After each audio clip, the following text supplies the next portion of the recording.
Happy Wednesday, it is April 8th, 2026. We are officially in the home stretch for the biggest desktop Linux release of the year, and the kernel world just hit a massive, historic milestone last night. Here is your Linux update for the day.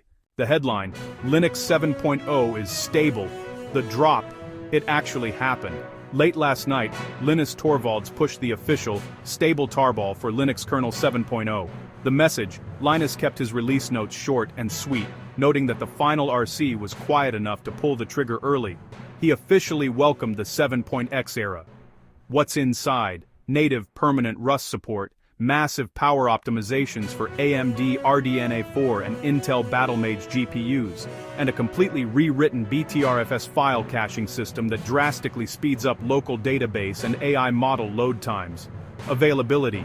Rolling releases like Arch and Tumbleweed are currently compiling it, expected in your standard update repos by Friday. Distro Watch, Ubuntu 26.0 Pseudo 4 release candidate prep. We are exactly 15 days away from the official launch of Ubuntu 26.04 LTS, April 23rd. Kernel panic averted. Canonical engineers were sweating, but with Linux 7.0 dropping stable today, it has officially made the cut.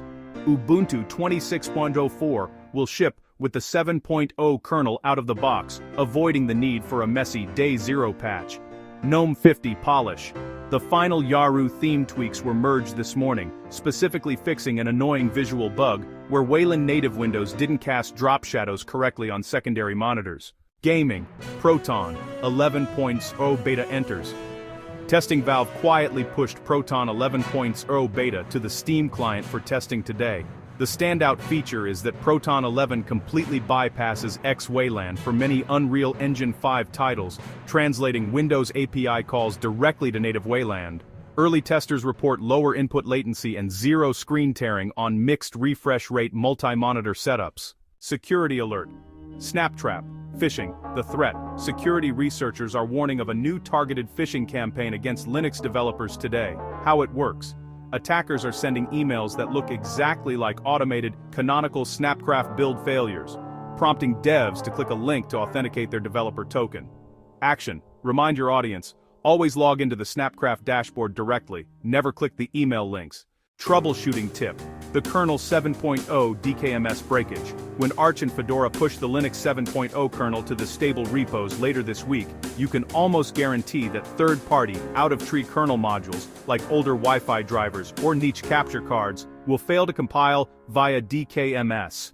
How to prepare your system today? Step 1. Check what DKMS modules you currently rely on. DKMS status. Step 2. If you see crucial hardware, like RTL882E1CE for Wi-Fi, do not update your kernel on day 1. Step 3. Instead, install your distro's LTS kernel as a backup fallback right now. Arch. Sudo pacman, linux-lts-headers, Fedora. Ensure you don't run DNF auto remove, so your current 6.18 kernel stays in the grub menu.